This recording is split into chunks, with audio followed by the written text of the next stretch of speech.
आज अमूल भारत के पशुपालकों के सामर्थ्य की पहचान बन चुका है।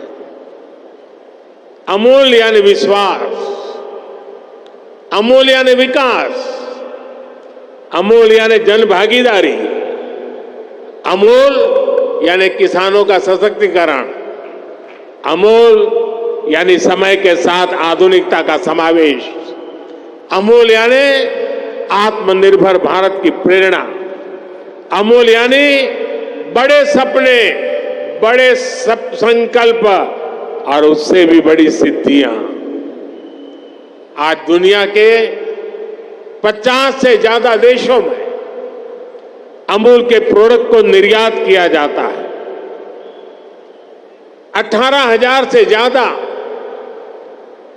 दुग्ध सहकारी मंडली, 36 लाख किसानों का नेटवर्क, हर दिन 3.5 करोड़ लीटर से ज्यादा दूध का संग्रहण, हर रोज पशुपालकों को 200 करोड़ रुपए से अधिक का ऑनलाइन पेमेंट, यह आसान नहीं है। छोटे छोटे पशुपालकों की यह संस्था आज जिस बड़े पैमाने पर काम कर रही है, वही तो संगठन की शक्ति है, सहकार की शक्ति है। भाइयों और बहनों, दूरगामी सोच के साथ लिए गए फैसले कई बार आने वाली पीढ़ियों का भाग्य कैसे बदल देते हैं, अमूल इसका भी एक उदाहरण है। आज अमूल के ये नींव सरदार वल्लभ भाई पटेल के मार्गदर्शन में खेड़ा मिल्क यूनियन के रूप में रखी गई थी। समय के साथ डेयरी सहकारिता गुजरात में और व्यापक होती गई और फिर गुजरात मिल्क मार्केटिंग फेडरेशन बनी। आज भी ये सरकार और सहकार के तालमेल का बेहतरीन मॉडल है। ऐसे ही प्रयासों की वजह से हम आज दुनिया के सबसे बड़े दूध उत्पादक देश हैं। भारत के डेयरी सेक्टर में 8 करोड़ लोग सीधे जुड़े हुए हैं। अगर मैं पिछले 10 साल की बात करूं तो भारत में दूध उत्पादन में करीब 60% वृद्धि हुई है। पिछले 10 वर्षों में प्रति व्यक्ति दूध उपलब्धता भी करीब 40% बढ़ी है। दुनिया में डेयरी सेक्टर सिर्फ 2% की दर से आगे बढ़ रहा है, जबकि भारत में डेयरी सेक्टर 6% की दर से आगे बढ़ रहा है।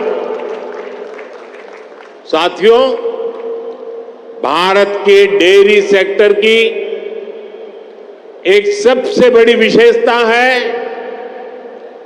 जिसकी उतनी चर्चा नहीं होती। आज इस ऐतिहासिक अवसर पर मैं इस विषय पर भी विस्तार से चर्चा करना चाहता हूं।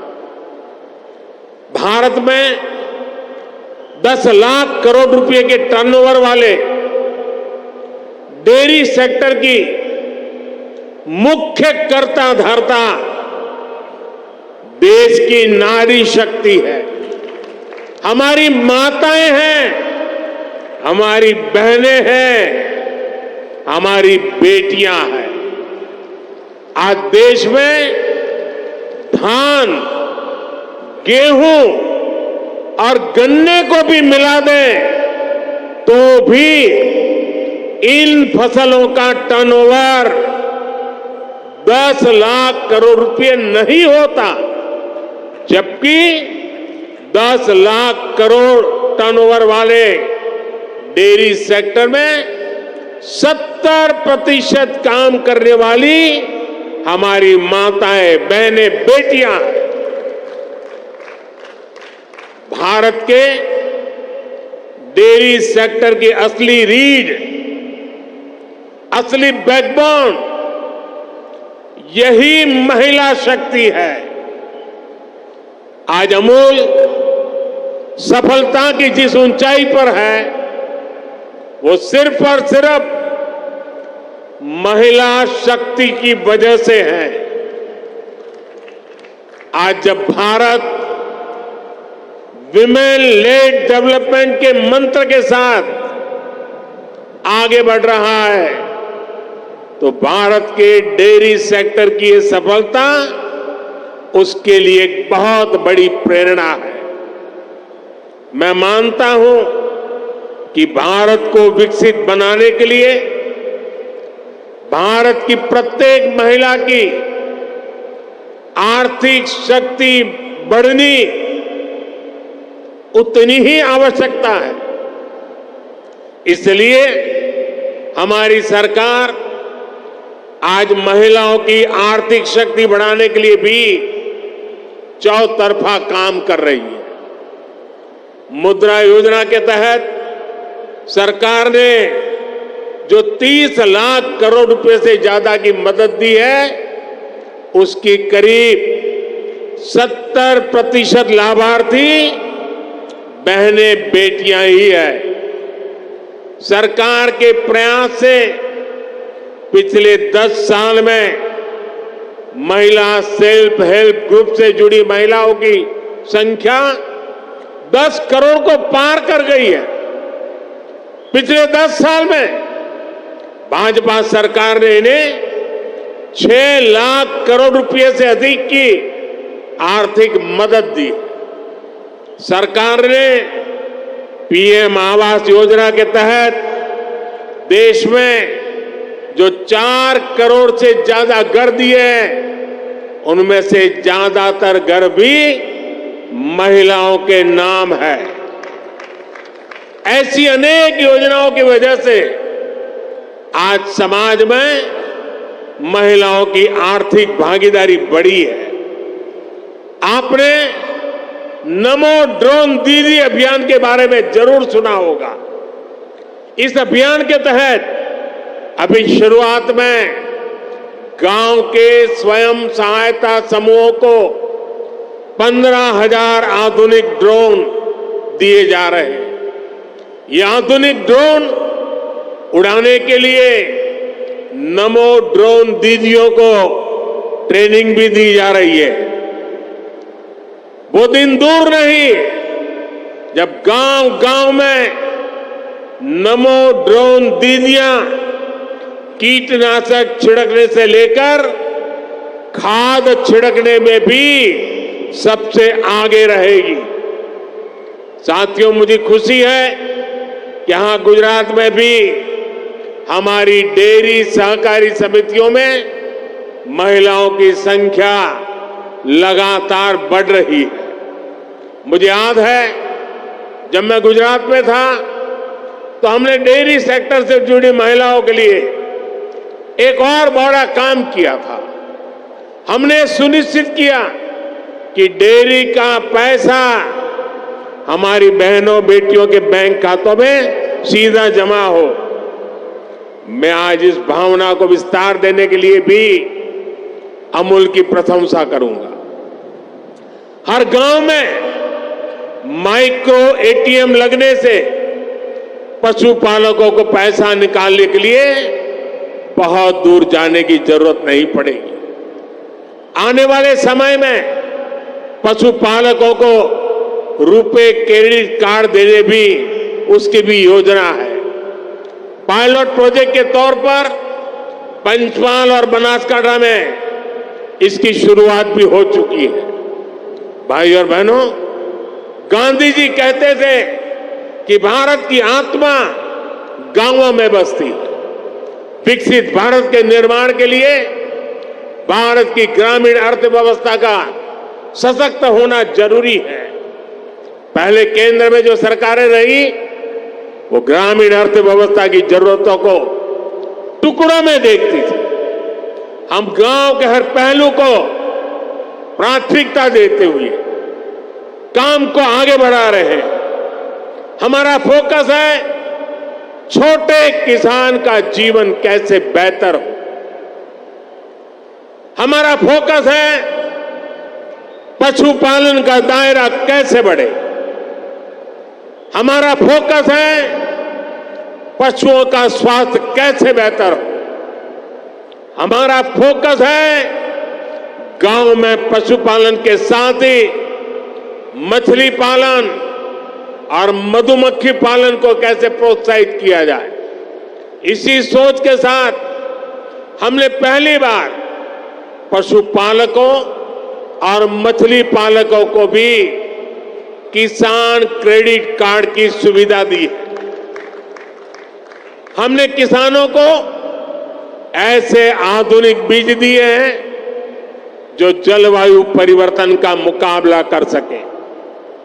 भाजपा सरकार राष्ट्रीय गोकुल मिशन जैसे अभियानों के माध्यम से दुधारू पशुओं की नस्ल सुधारने का भी काम कर रही है।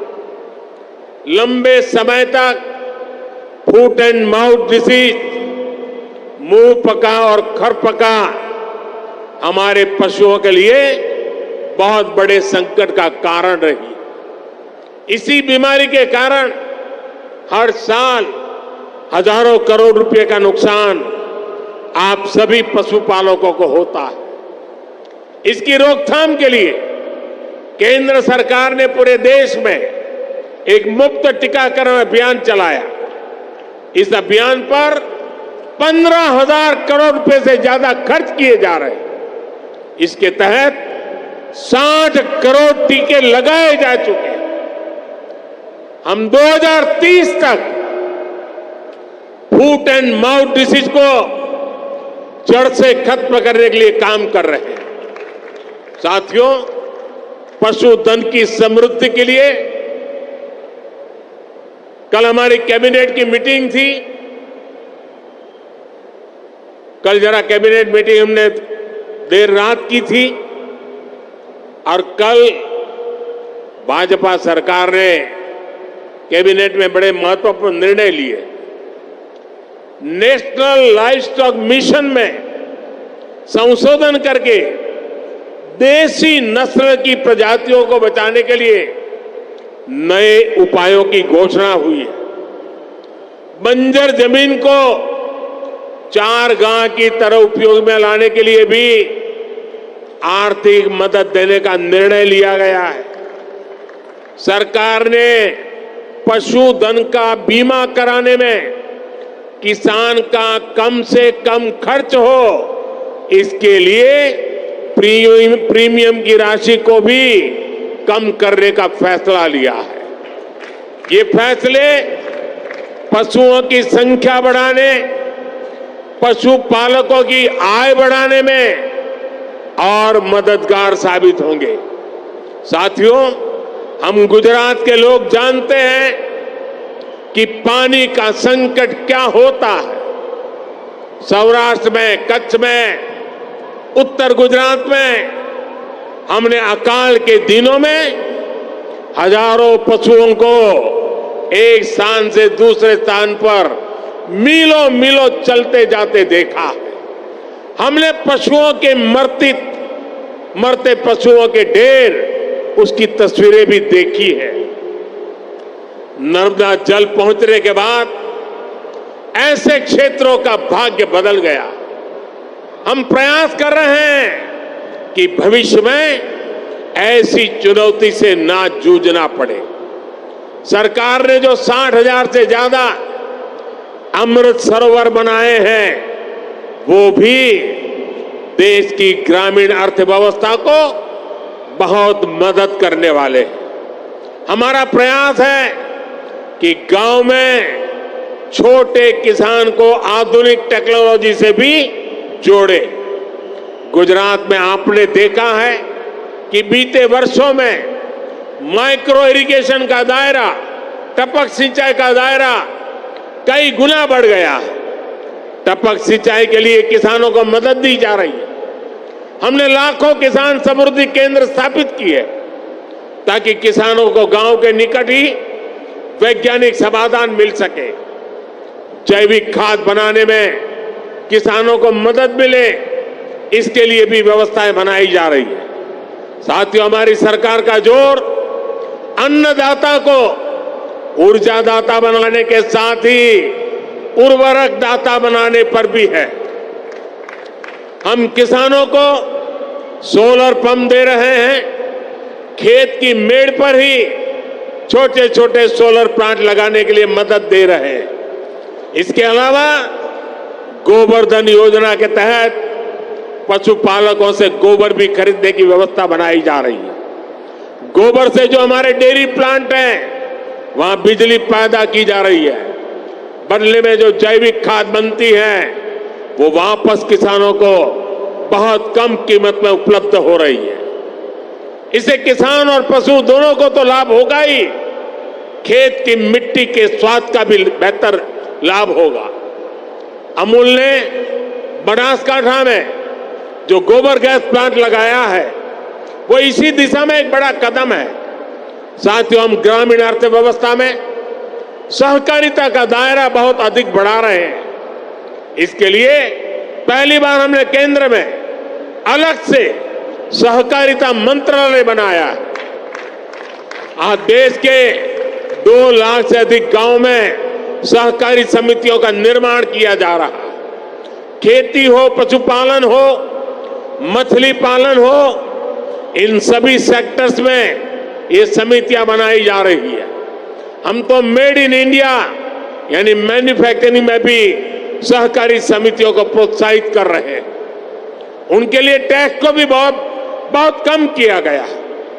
देश में 10,000 किसान उत्पाद संघ यानी एफपीओ बनाए जा रहे हैं, जिनमें से लगभग 8,000 बन भी चुके हैं। ये छोटे किसानों के बड़े संगठन है। ये छोटे किसान को उत्पाद के साथ साथ कृषि उद्यमी और निर्यातक बनाने का मिशन है। आज भाजपा सरकार पैक्स को, एफपीओ को, दूसरी सहकारी समितियों को करोड़ों रुपए की मदद दे रही है। हमने गांवों में खेती से जुड़े इंफ्रास्ट्रक्चर के लिए 1 लाख करोड़ रुपए का फंड भी बनाया। इस योजना का लाभ भी किसानों के सहकारी संगठनों को ही हो रहा है। साथियों, हमारी सरकार पशुपालन से जुड़े इंफ्रास्ट्रक्चर को आधुनिक बनाने पर भी रिकॉर्ड निवेश कर रही है। इसके लिए 30,000 करोड़ रुपए का एक स्पेशल फंड बनाया गया। इसमें डेयरी सहकारी संस्थाओं को ब्याज पर पहले से अधिक छूट का प्रावधान किया गया। सरकार मिल्क प्लांट्स के आधुनिकीकरण पर भी हजारों करोड़ रुपए खर्च कर रही है। इसी योजना के तहत आज साबरकांठा मिल्क यूनियन के 2 बड़े प्रोजेक्ट का उद्घाटन हुआ है। इसमें प्रतिदिन 800 टन पशुओं का चारा बनाने वाला आधुनिक प्लांट भी शामिल है। भाई और बहनों, मैं जब विकसित भारत की बात करता हूं तो मेरा विश्वास, सबका प्रयास इस बात पर है। भारत ने अपनी आजादी के 100वें वर्ष यानी 2047 तक विकसित भारत होने का संकल्प लिया है। एक संस्था के तौर पर अमूल के भी तब 75 साल होने वाले। आपको भी आज यहां से नए संकल्प लेकर जाना है। तेजी से बढ़ती हुई आबादी में पौष्टिकता को पूरा करने में आप सबकी बड़ी भूमिका है। मुझे ये जानकर खुशी हुई कि अगले 5 साल में आप लोगों ने अपने प्लांट्स की प्रोसेसिंग क्षमता को 2 गुना करने का लक्ष्य रखा है। आज अमूल दुनिया की 8वीं सबसे बड़ी डेयरी कंपनी है। आपको इसे जल्द से जल्द दुनिया की सबसे बड़ी डेयरी कंपनी बनाना है। सरकार हर तरह से आपके साथ खड़ी है।